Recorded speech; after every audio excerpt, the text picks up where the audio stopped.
Continuing with our lecture where we left last time, cellular respiration. Cellular respiration is of two types. I had told you, one is aerobic respiration and another is anaerobic respiration. Aerobic respiration में oxygen involve होता है, anaerobic respiration में oxygen का involvement नहीं होता है. आज का लेक्चर जो है पूरा एरोबिक रेस्पिरेशन के ऊपर डिपेंड है. एरोबिक रेस्पिरेशन में कितने स्टेप्स होते हैं, थोड़ा कॉम्प्लिकेटेड स्टेप्स है. आप उसको ध्यान दोगे तो बराबर से आपको समझ में आ जाएगा. साथ में आपका एक टेबल है पेज नंबर 15 पे. That table is also very very important with respect to your aerobic respiration. ठीक है. Now aerobic respiration, glucose is oxidised. Aerobic respiration में क्या हो रहा है? सबसे पहले glucose is oxidized. How is glucose is oxidized? Glucose is oxidized in 3 steps. Okay.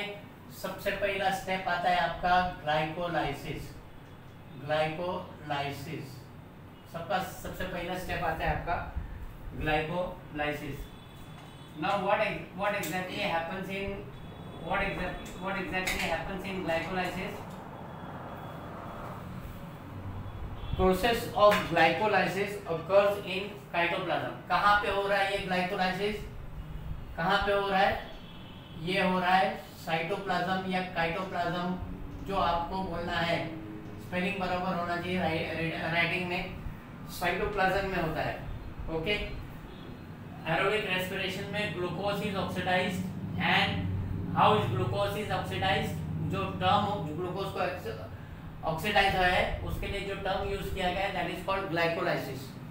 Glycolysis कहाँ पे टेक प्लेस हो रहा है? वो काइटोप्लाज्म में हो रहा है. Process of glycolysis occurs in cytoplasm. A molecule of glucose is oxidized step by step in this process, and यहाँ पे two molecules each of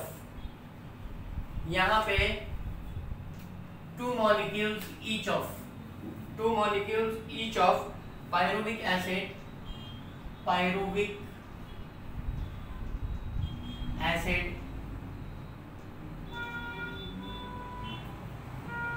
then ATP, adenosine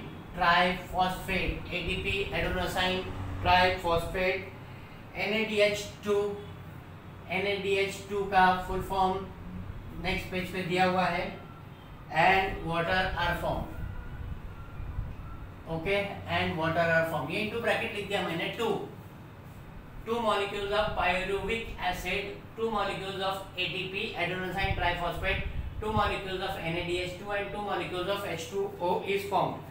What is the full form of NADH2? वहाँ पे दिया हुआ है nicotinamide adenine dinucleotide. Nicotinamide adenine dinucleotide.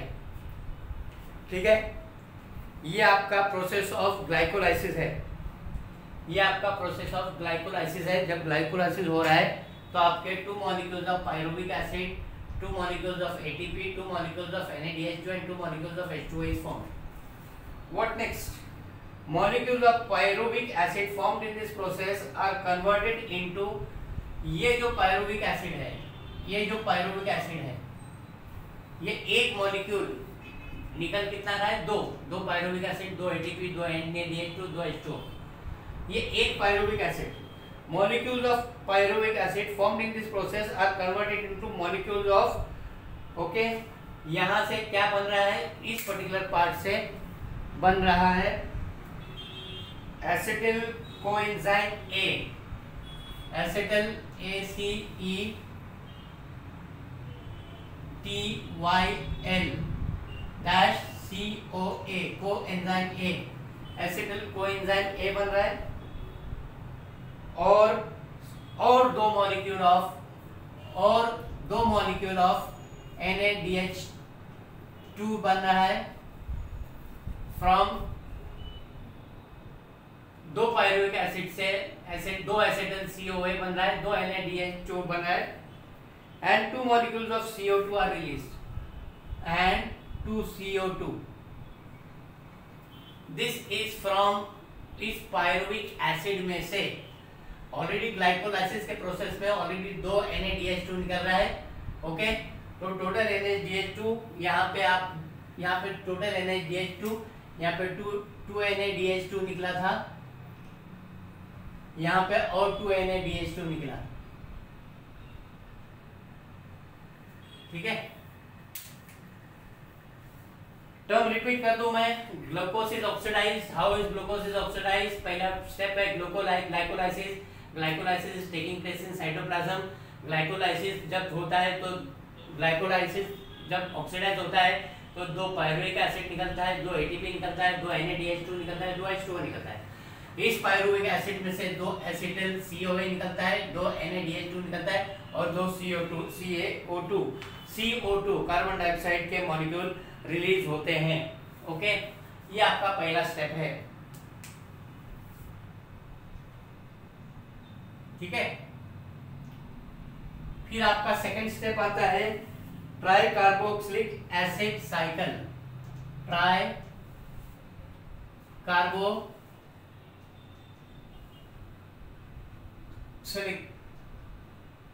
Acid cycle. बता दूं मैं कि इसको क्रेब्स साइकिल भी बोलते हैं, सिट्रिक एसिड साइकिल भी बोलते हैं। इसको क्रेब्स साइकिल भी बोलते हैं, सिट्रिक एसिड साइकिल भी बोलते हैं। Okay, this is known as Krebs cycle. ये ट्राई कार्बोक्सिलिक एसिड साइकिल को क्रेब्स साइकिल भी बोलते हैं और सिट्रिक एसिड साइकिल भी बोलते हैं। There are 2 names for this. यहाँ पे क्या है? यहाँ पे क्या आया? Acetyl CoA। Okay, both molecules of acetyl CoA। Acetyl CoA का फुल फॉर्म क्या था? Acetyl coenzyme A enter mitochondria. Now यहाँ का ये acetyl coenzyme A, acetyl coenzyme A, they enter mitochondria, enter mitochondria।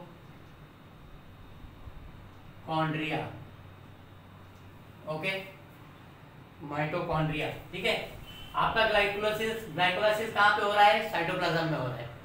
आपका tricarboxylic acid cycle, Krebs cycle या citric acid cycle कहाँ पे हो रहा है? आपका अभी वो माइटोकॉन्ड्रिया में होने वाला है। ठीक है, cyclic chain of reactions called as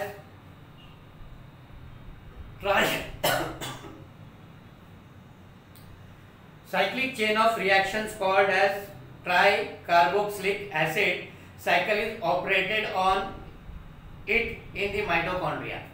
यहाँ पे और बहुत सारे कॉम्प्लेक्स जो आपके पोर्शन में नहीं है, कहीं ना कहीं साइक्लिक चेन हो रहा है, कुछ ना कुछ बनते जा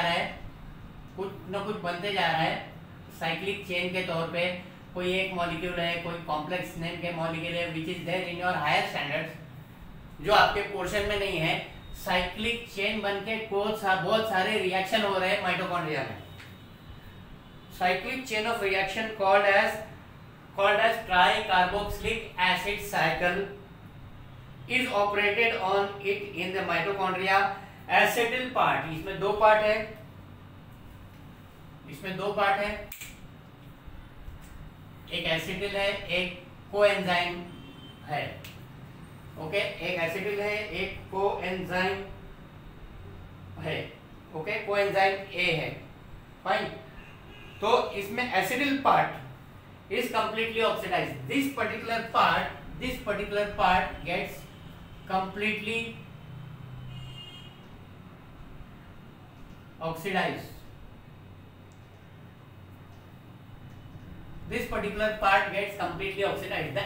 The acidyl part, acetyl coenzyme A है, उसमें जो एसिडिल पार्ट है वो completely oxidized हो जाता है। Acetyl part of acetyl CoA is completely oxidized through this cyclic process। इस साइक्लिक प्रोसेस की वजह से एंड मॉलिक्यूल्स ऑफ, यहाँ पे क्या आ रहा है? यहाँ पे ये कंप्लीटली ऑक्सीडाइज होने के बाद क्या क्या क्या मिल रहा है यहाँ पे, molecules of CO2, H2O, NADH2,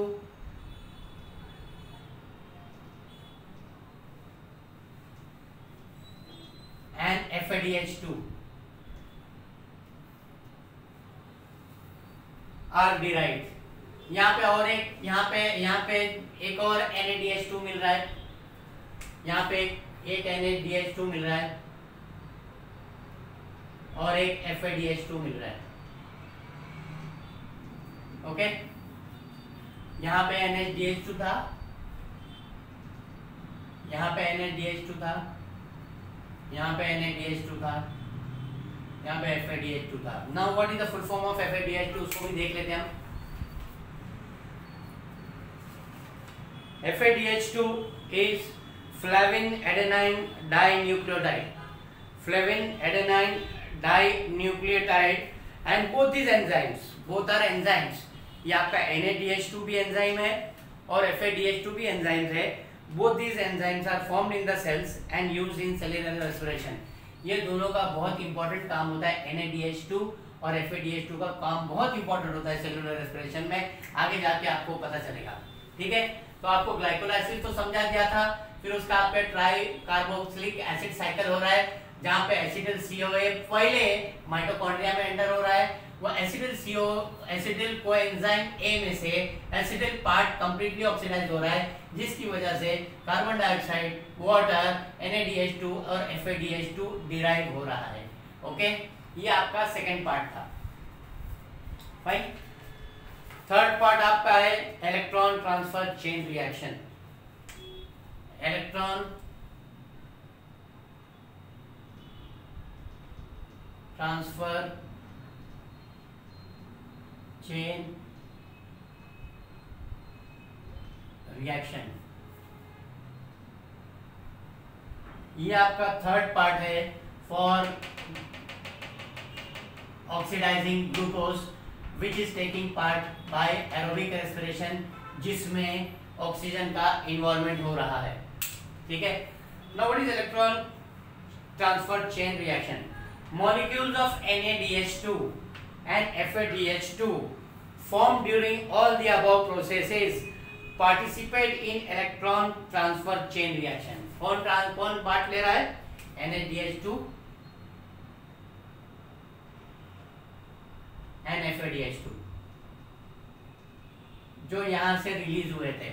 यहाँ से दो मॉलिक्यूल रिलीज हुए, यहाँ पे एक मॉलिक्यूल रिलीज हुआ, यहाँ पे एक मॉलिक्यूल रिलीज हुआ of NADH2 and FADH2। These are taking part in electron transfer chain reaction.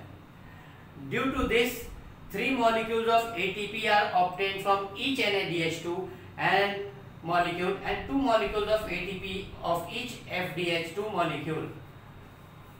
अब यहाँ से हर NADH2 में से into 3 ATP मिल रहा है। हर NADH2 में से 3 ATP मॉलिक्यूल निकल रहा है। ओके, और हर FADH2 में से 2 ATP मॉलिक्यूल निकल रहा है। हर NADH2 में से 3 ATP मॉलिक्यूल निकल रहा है, हर FADH2 में से 2 ATP मॉलिक्यूल निकल रहा है। ATP एडेनाइन ट्राइफॉस्फेट, और ATP इज द असली part, ATP is the real part, जहां पे एनर्जी स्टोर होती है, जहां से एनर्जी हमको मिलती है।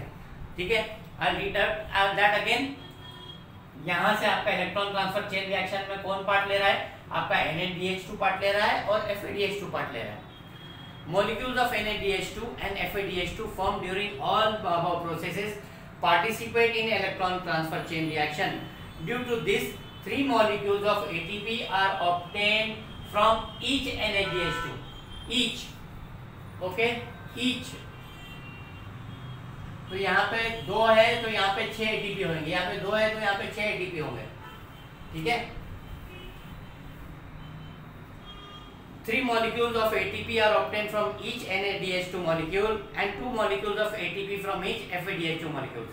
Besides ATP, water molecules are also formed in this chain reaction. यहाँ से हमको क्या मिल रहा है? हमको यहाँ पे यहाँ पे ATP प्लस H2O मिल रहा है। यहाँ पे फाइनली हमको क्या मिल रहा है, NaDH2 प्लस FADH2 में जो इलेक्ट्रॉन ट्रांसफर चेन में रिएक्शन पार्ट हो रहा है, they are giving out ATP and H2O in this ratio. Each NaDH2 is giving 3 ATP and each FADH2 is giving 2 ATP. Beside ATP, water molecules are also formed in this reaction. Electron transfer chain reaction is operated in mitochondria only. ये भी जो हो रहा है वो mitochondria में ही हो रहा है. This is also taking part in mitochondria. This is also taking part in mitochondria. ये भी माइटोकॉन्ड्रिया में हो रहा है. एंड आपका ग्लाइकोलिसिस जो हो रहा है वो साइटोप्लाज्म में हो रहा है. ओके, माइटोकॉन्ड्रिया की स्पेलिंग आपकी आई से है.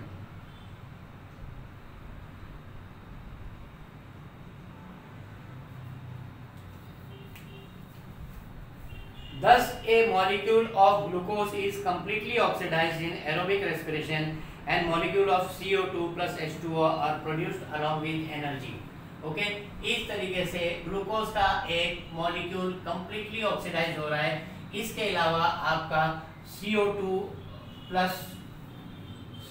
प्लस वाटर भी प्रोड्यूस हो रहा है. ओके, फाइनल जो प्रोडक्ट है CO2 प्लस H2O भी आर प्लस एनर्जी प्रोड्यूस हो रही है. ओके, इस तरीके से in short with in 30 second में बता दूं आपको ग्लूकोज कैसे ऑक्सीडाइज हो रहा है.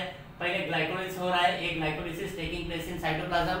जब यहाँ पे ग्लूकोज ऑक्सीडाइज हो रहा है, ग्लाइकोलाइसिस टेक प्लेस हो रहा है, तो 2 pyruvic acid, 2 ATP molecule, 2 NaDH2 और 2 H2O मॉलिक्यूल निकल रहा है.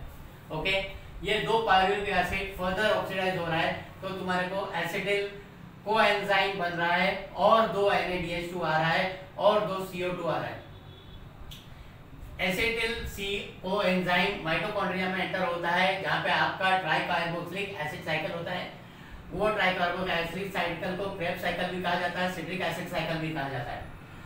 इस साइकिल में क्या होता है, एसिटिल कोएंजाइम के सिर्फ एसिटिल पार्ट कंप्लीटली ऑक्सीडाइज हो जाता है, जिसकी वजह से कार्बन डाइऑक्साइड, वाटर, NaDH2 और FADH2 मिल रहा है. ओके, वो सब चेन रिएक्शन हो रहा है माइटोकॉन्ड्रिया में, जिसकी वजह से ये सब रिएक्शन हो रहा है.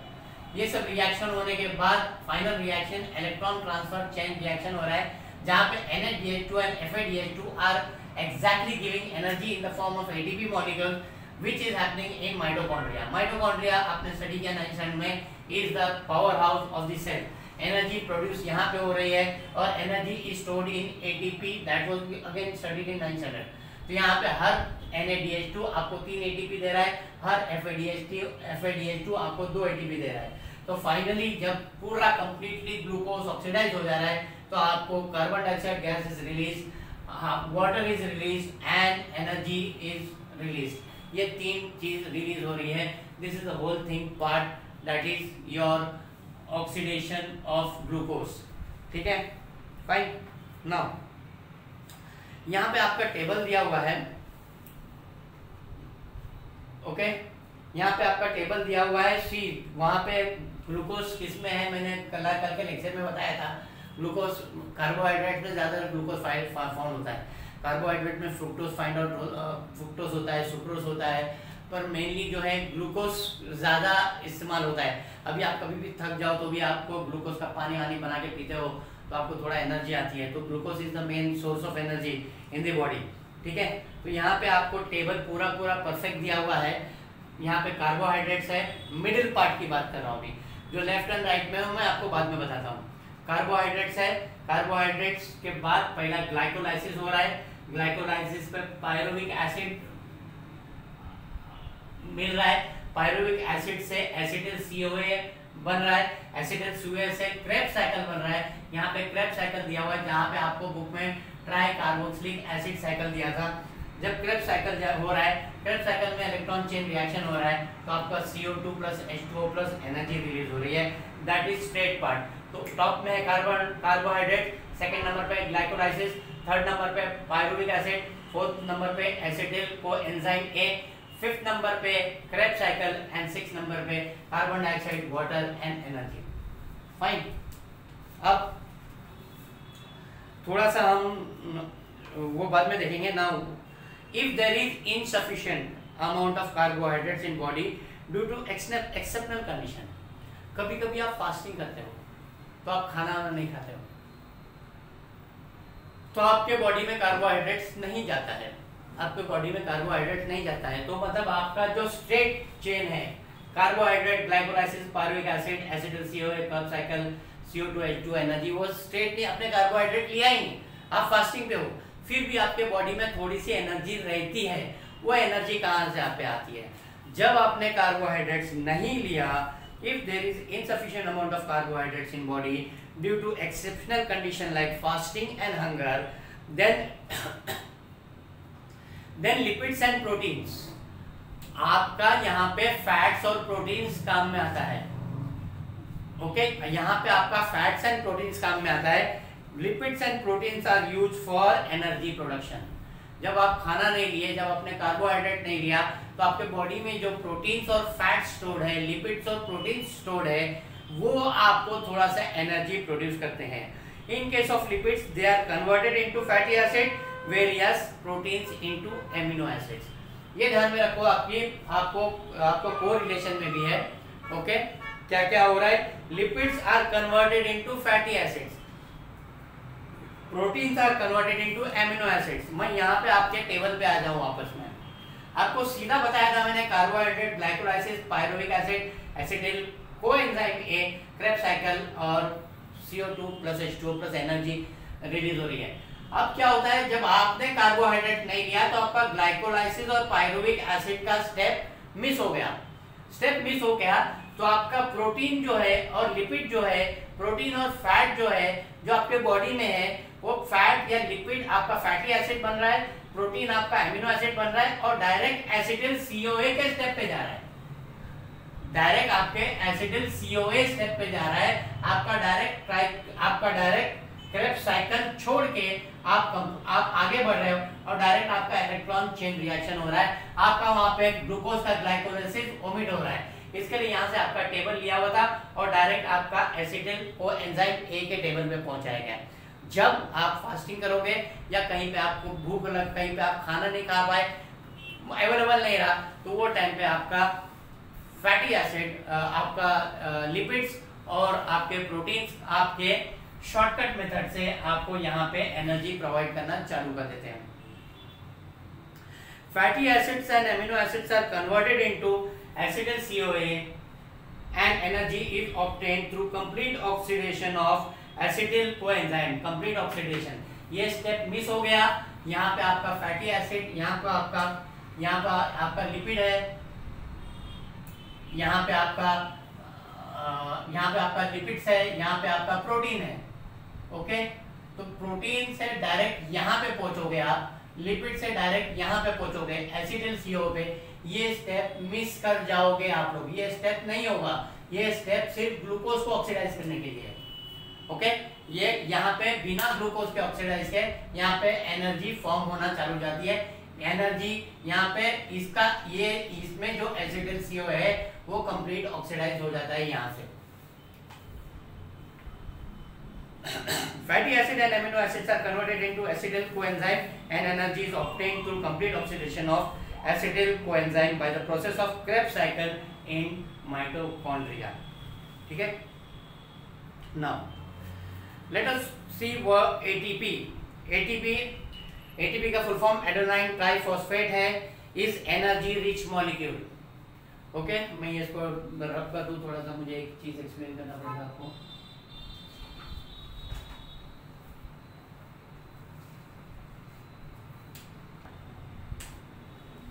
ATP also known as adenine, full form adenine triphosphate is energy rich molecule। ये जो है एनर्जी रिच मॉलिक्यूल है and energy is stored in bonds by which phosphate groups are attached to each other। Now इसको explain करने के लिए मैं आपके पेज नंबर 14 पे एक डायग्राम है, एनर्जी करेंसी का डायग्राम है। मैं डायरेक्ट थोड़ा सा शॉर्ट में इधर यहीं पे एनर्जी करेंसी बोले तो आपको जब भी जरूरत पड़ती है आप पैसे निकालते हो खर्चे के लिए, तो वैसे यहाँ पे एनर्जी कैसे निकाली जाती है तो कुछ इस तरीके से आपको दिया हुआ है। ओके, ये है, फिर यहाँ पे और फिर यहाँ पे 1 2 3, ठीक है। ये आपका एडेनाइन है, ये आपका राइबोस है और ये आपका फॉस्फेट बॉन्ड्स है with energy, phosphate bonds with energy. यहाँ पे आपको सेल बताया गया, उधर डायग्राम में आपका सेल बताया गया, आपकी बैटरी फुली चार्ज बताई गई ऊपर, आप डायग्राम में देख लो, ठीक है। ये आपका एटीपी है, fully charge ATP. Adenine triphosphate is energy rich molecule and energy stored in the bonds by which phosphate group, ये फॉस्फेट ग्रुप है, are attached to each other. These molecules are stored in cells as per need. अभी हम दोपहर में खाना खाते हैं, उसकी एनर्जी हमारे रात तक चलती है, ठीक है।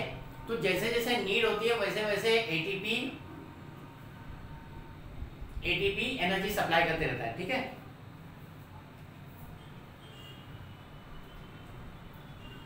Now these molecules are stored in cell as per need. Chemically, ATP is triphosphate molecule. Adenine ATP का ATP T stands for triphosphate. Triphosphate 3 phosphate, phosphorus के 3 एटम्स यहाँ पे लगे हुए हैं, ठीक है, triphosphate. ATP is a triphosphate molecule formed from adenosine ribonucleoside. It contains a nitrogenous compound adenine, pentose sugar, ribose, and 3 phosphate groups. As per the need, energy is derived by breaking the phosphate bond on ATP. Hence, the ATP is called as energy currency of the cell. जैसे जैसे जरूरत पड़ती है phosphate का cell breakup हो जाता है, ठीक है। यहाँ पे क्या हो गया है, यहाँ पे आपका ये एक एरो बना दिया मैंने, यहाँ पे एनर्जी यूटिलाइज हो गई, यहाँ पे एनर्जी यूटिलाइज हो गई, रहा वही डायग्राम आपका, ओके, वही डायग्राम आपका रहा। यहाँ पे ये एडेनाइन है, ये राइबोस है और यहाँ पे आपका फॉस्फेट 1 2, ओके, और यहाँ पे प्लस एक सेपरेट हो गया, यहाँ पे साथ में था इसके, यहाँ पे एक सेपरेट हो गया और यहाँ पे सेपरेट होने की वजह से एनर्जी रिलीज हो गई, और एनर्जी जब रिलीज हो गई तो आपका ये सेल है, ओके, ये सेल आपका पूरा ब्लैंक हो गया, ये आपका बन गया एडीपी। यहाँ पे 3 फॉस्फेट का बॉन्ड था, 3 फॉस्फेट का बॉन्ड, तो इसका नाम था एटीपी, एडेनाइन ट्राइफॉस्फेट। यहाँ पे 2 फॉस्फेट का बॉन्ड बच गया, 1 फॉस्फेट का बॉन्ड सेपरेट होने की वजह से एनर्जी रिलीज हो गई, यहाँ पे 2 फॉस्फेट का बॉन्ड रह गया, तो इसको नाम हो गया एडीपी, एडेनाइन डाइफॉस्फेट नाम रह गया इसका, क्लियर है। तो इस तरीके से आपका एनर्जी करेंसी, यहाँ पे आपका ये एडेनाइन है, ये राइबोसाइन है, ये 3 फॉस्फेट के बॉन्ड है, जब एनर्जी की जरूरत पड़ती है तो एडेनाइन वैसे ही रहता है, राइबोस ऐसे ही रहता है, एक फॉस्फेट सेपरेट हो जाता है जिसकी वजह से एनर्जी रिलीज हो जाती है, जिसकी वजह से एनर्जी कम हो जाती है। यहाँ पे फुली एनर्जी चार्ज है, यहाँ पे एनर्जी खाली हो गई है, ठीक है। तो just in 30 second I read that once again. Adenosine triphosphate is an energy rich molecule and energy is stored in the bond by which phosphate groups are attached to each other. These molecules are stored in cells as per need.